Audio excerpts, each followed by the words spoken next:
Hello children, we are now back with another topic. This topic is from the second chapter of geography, that is Fundamentals of Human Geography, second chapter, which deals with world population, distribution, density and growth.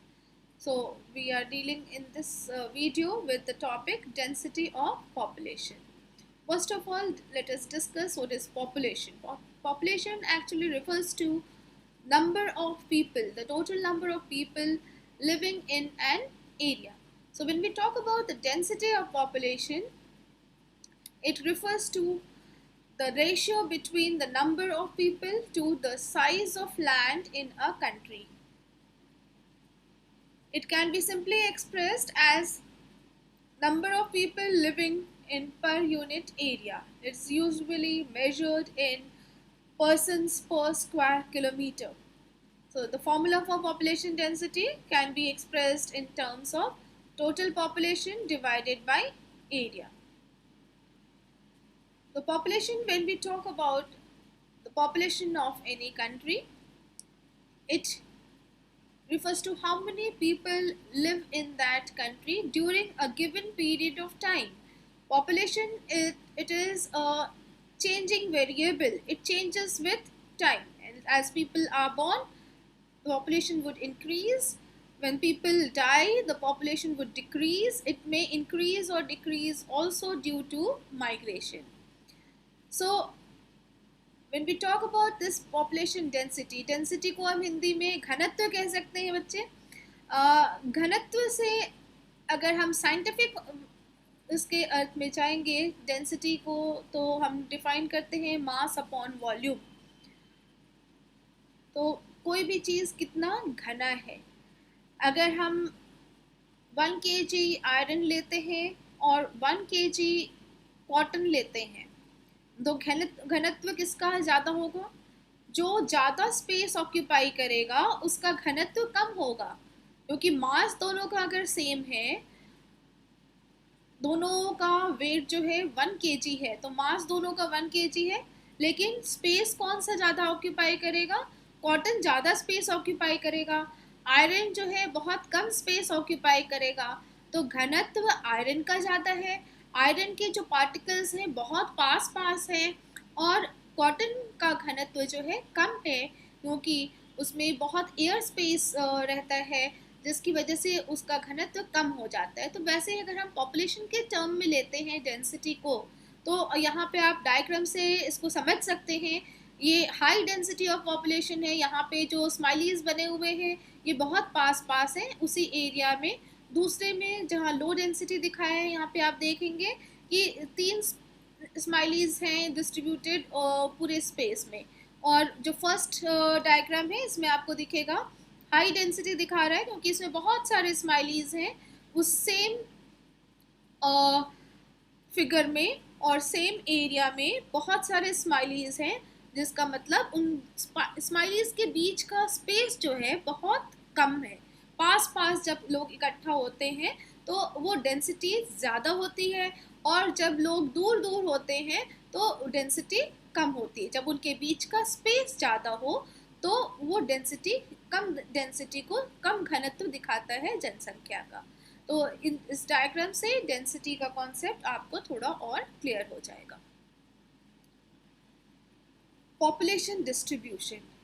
Population distribution refers to the way people are spaced over the earth's surface. Density से तो हमने समझ लिया population by area, लेकिन अगर हम population by area करते हैं, अगर मान लीजिए कि किसी भी जगह का स्थान का population अगर हम लेते हैं, population density अगर मान लीजिए 500 persons per square kilometer है, तो इसका अर्थ ये नहीं होगा कि हर 1 किलोमीटर के क्षेत्र में अगर हम जाएंगे तो वहाँ पे हमें 500 लोग मिलेंगे ही मिलेंगे. कहीं पे ज़्यादा लोग हो सकते हैं, कहीं पे कम लोग हो सकते हैं.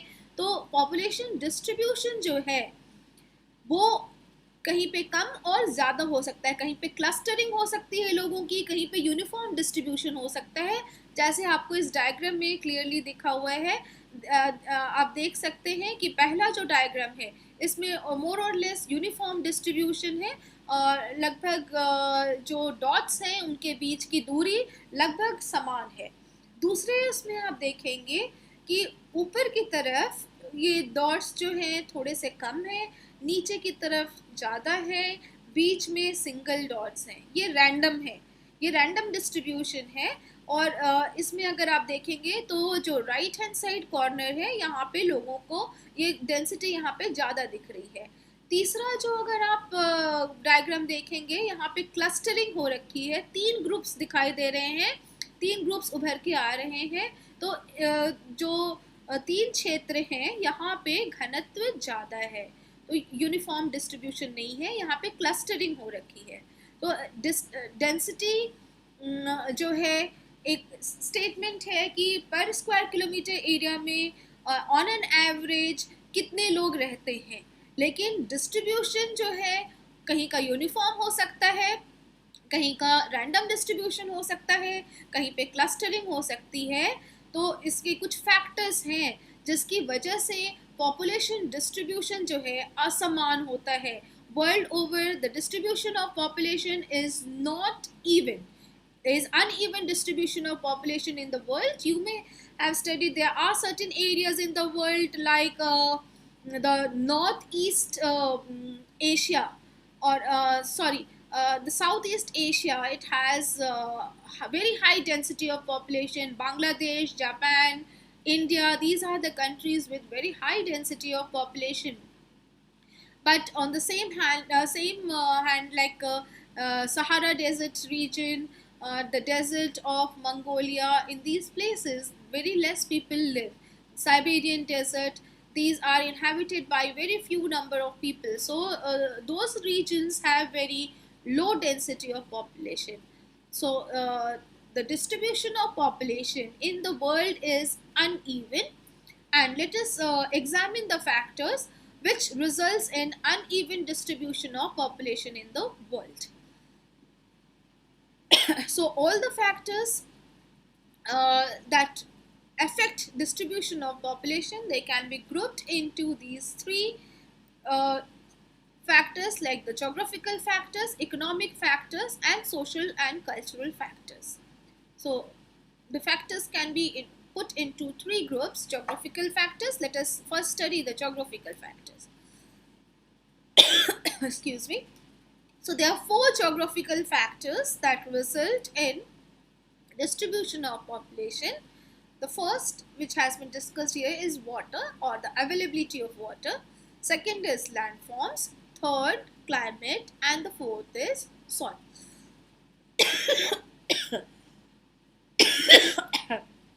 Excuse me, children. So in this slide we are discussing how availability of water affects the distribution of population in the world. If you go into history, you may have studied that the river valleys have been the cradle of civilization.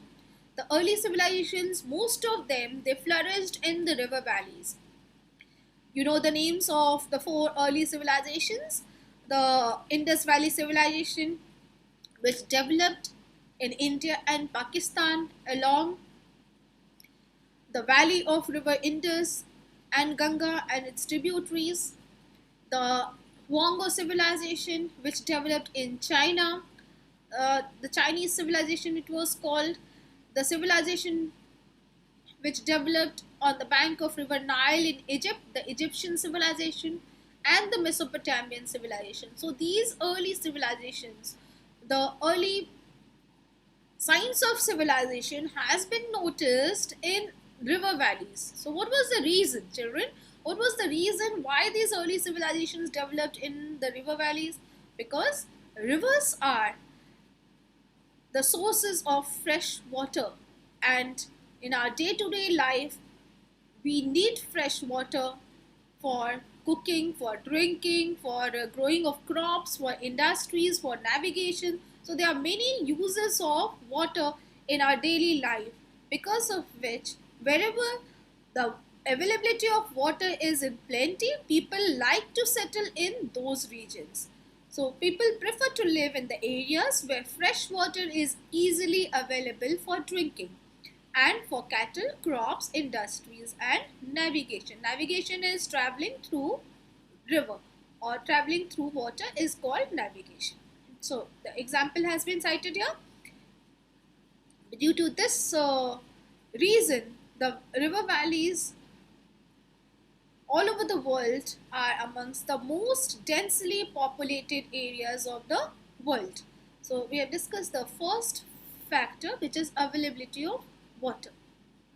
You can also notice that deserts where the availability of water is less, where less water is available, they are sparsely populated, where the river valleys are very densely populated.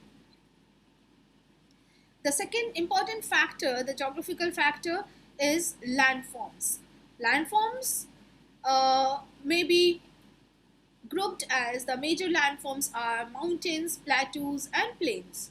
So, where the people like to live, there are less people who like to live in the mountainous region. In the mountainous region, the slope is steep and there are less facilities that is available. Very less facilities are there, so life is not very comfortable.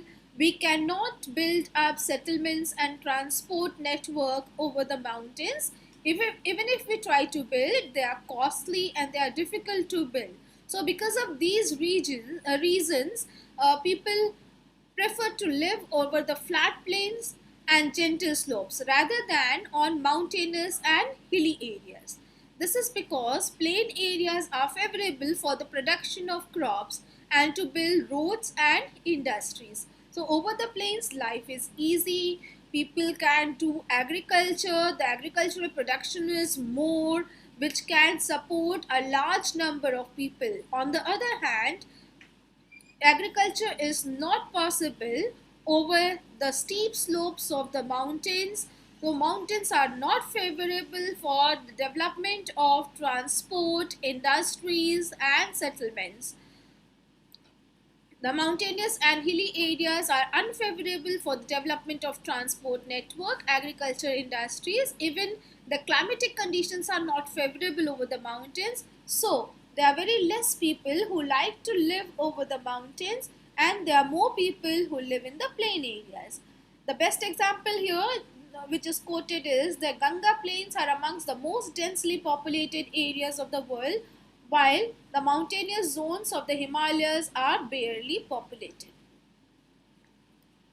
So let us go on to the third geographical factor, which is climate. Now, climate plays a very important role in the distribution of population. Areas with comfortable climate, where the climate is favorable. Favorable climate means neither it is very high temperature nor it is very low temperature. The temperature is moderate. So people prefer to live in the areas where the temperature is moderate. So areas of comfortable climate or favorable climate where there is not much seasonal variation have high population. So the areas where seasonal variation of climate is less, they have high population. Whereas extreme climates such as very hot or cold deserts and heavy rainfall areas are uncomfortable for human living and have low population. So the desert areas, whether it is the hot desert of the world or the cold desert of the world, and whether it is the areas of very heavy rainfall, you remember the areas of heavy rainfall, the equatorial regions. The equatorial regions are not inhabited by too many people. They are less populated regions of the world and they are uncomfortable for human living.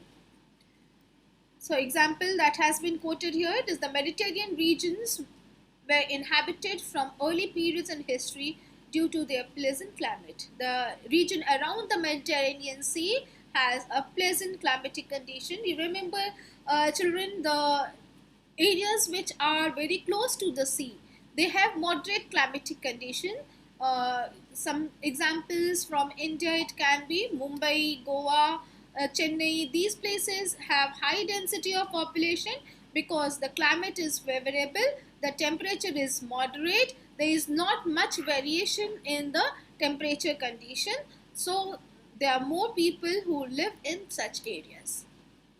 The fourth geographical factor which supports the distribution of population is the soil. Fertility of soil matters for agricultural reason.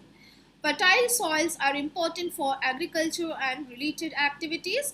Therefore, areas which have fertile loamy soil have more people living on them, as these can support intensive agriculture.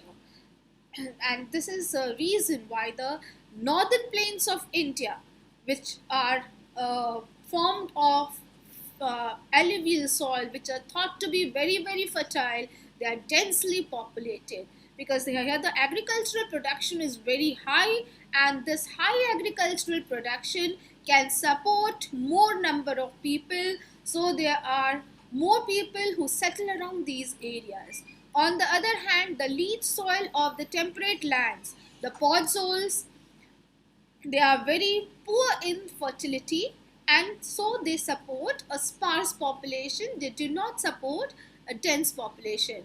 The example here for this low density of population where the podzols are found, the leach soil is there.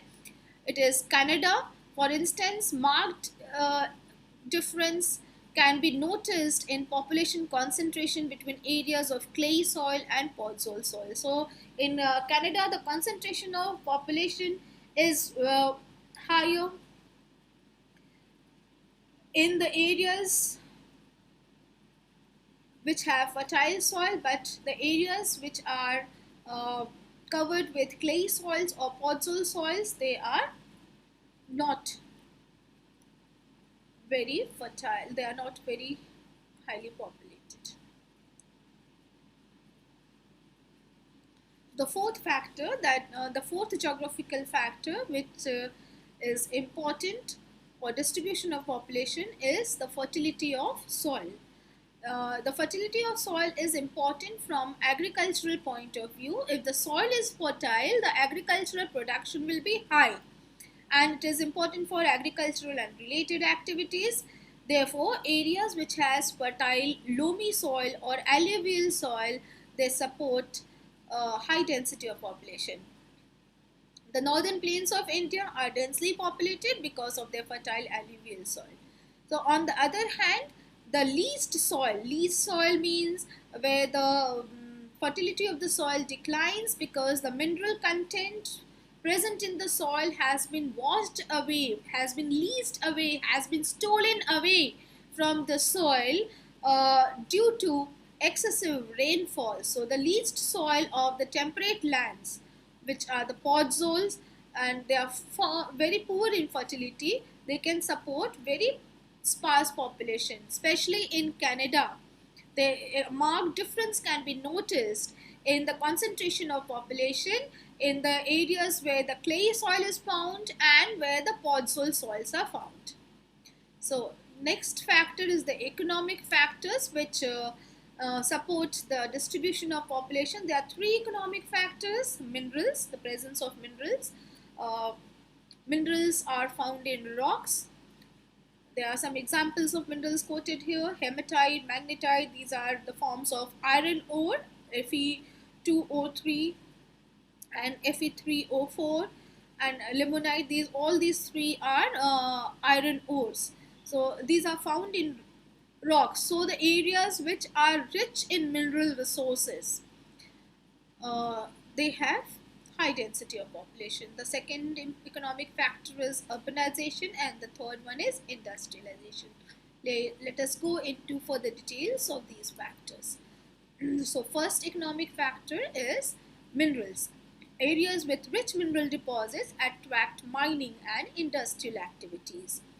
So wherever the mineral deposits are found, their mining activities can be developed, and we need people to extract minerals from the mines. So skilled and semi-skilled workers move into such areas for employment reason, and these areas become densely populated. Example is Katanga, Zambia copper belt in Africa. It is a very rich mineral zone in Africa. Another important example can be Kalgoorlie region of Australia. That is also a rich mineral region of the world. In India, you can talk about the Chota Nagpur Plateau region, which is also rich in mineral resources. So these regions of the world are highly populated because of presence of minerals. The second economic factor that is important for distribution of population is urbanization. Most of the people shift from rural areas to urban areas. Urbanization means growth of urban areas. Growth of the cities is called urbanization. So people migrate in the cities for better employment opportunities, educational, medical facilities, better means of transport and communication, and good civic amenities. So these facilities are better in the cities in comparison to the rural areas. That is why people from the rural areas mostly they shift to the cities to find jobs, and this results also in the development of urban sprawls or the slum areas around the urban centers. So you can see the examples of the mega cities of the world which continue to attract large number of migrants every year. The examples can be Mumbai, Greater Mumbai. It has very high concentration of population. Again, the next one is the New Delhi, New York in USA. So these regions are highly populated because they are the urban centers. There are many industries around there. There can be many job options. So people move from rural areas to these areas to avail these facilities, avail the job opportunities, and urban areas attract large number of people. The last economic factor is industrialization. So development of industries is called industrialization. Wherever the industries develop, there are industries actually support employment to a large number of people. Wherever the industries are there, employment opportunities can be generated. So there are more and more people moving to those areas to grab those employment opportunities.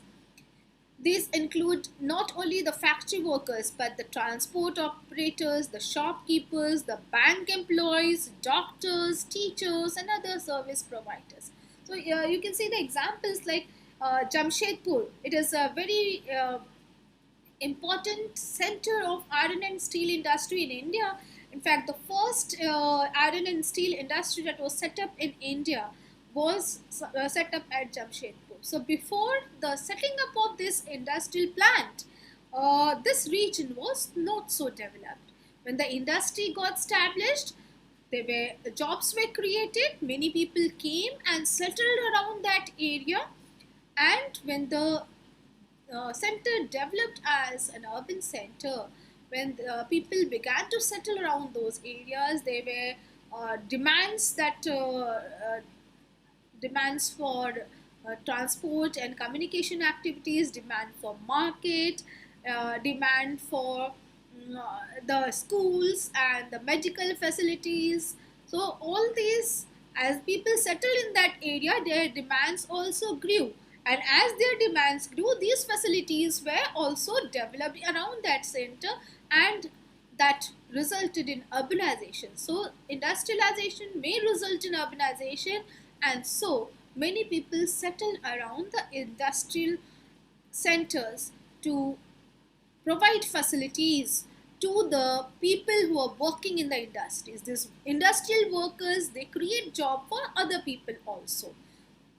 So example that has been given here is the Kobe Osaka region of uh, Japan. It's thickly populated because of presence of number of industries. So we have discussed the 4 geographical factors and the 3 economic factors that affect the distribution of population of the world. The third important factor is social cultural factors. This includes the religious factors, political factors, and government policies. So let us go into further detail. The religious factors. Some places attract more people because they have religious or cultural importance.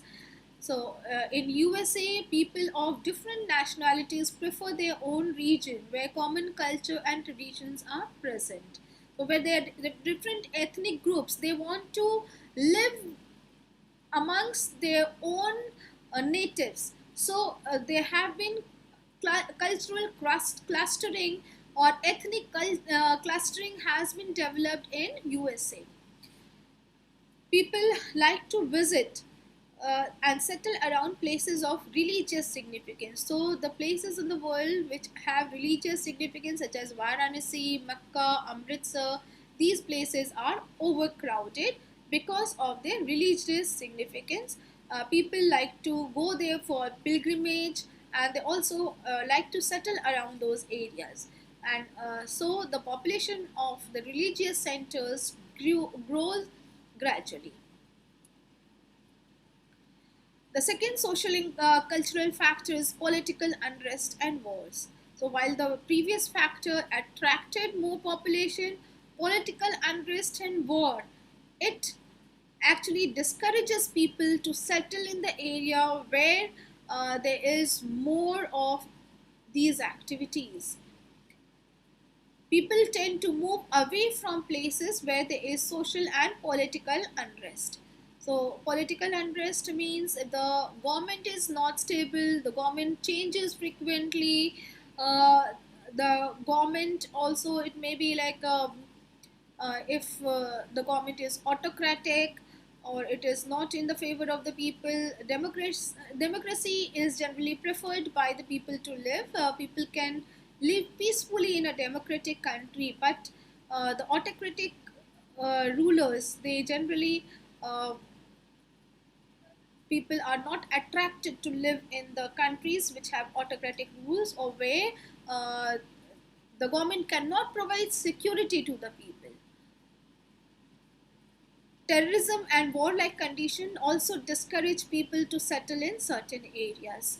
So wherever their warlike situations arise, people do not like to live in those areas. In India, you can take examples of the northeastern regions of India, which are affected by Naxalite movement. So there are less people who want to settle in those areas. Similarly, Jammu Kashmir, some areas in Chhattisgarh, they are affected by Naxalite activities and terrorism.